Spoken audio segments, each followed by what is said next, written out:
we try and celebrate the victories. We try and make sure that we don't just focus on the things that we're missing. And I think the Fathom approach of being able to look at KPIs and results from that perspective is very, very helpful. One of the common feedbacks from new clients or prospects I get is, we've done a lot of measurement, but at the end of the day, we just feel like we're beating ourselves up over all the things that we're missing. And I think, unfortunately, that misses the entire point about why we're measuring. Again, it goes back to my prior point about measuring and missing.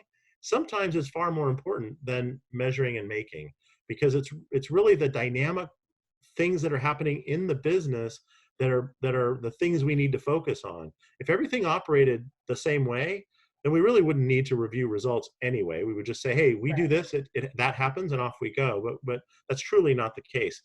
So, to get them somewhat excited, we sort of talk about the victories as much as we talk about, I'll just call them challenges, not so much the misses. And we try and get them, sort of engaged in, well, what were you thinking when you said you would have sales go up by 10%? Was that, if you don't start by having next month's sales go up by 1 or 2%, you're probably not going to make 10% going up. So we try and add a little bit of challenging questions, but a little bit of levity as well, because they're busy doing their work in between the meetings. So we try and create an environment where we're firm about things, but we also recognize all the other pulls they have in their business. To keep them interested, we use a lot of graphs. We involve a lot of people. We have sort of a trick where we don't necessarily tell who we're going to call on, if you will.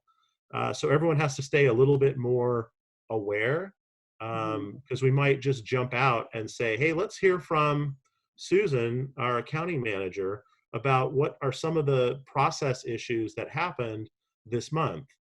So we throw enough of those in that no one wants to really have the response, excuse me, I wasn't paying, can you repeat that?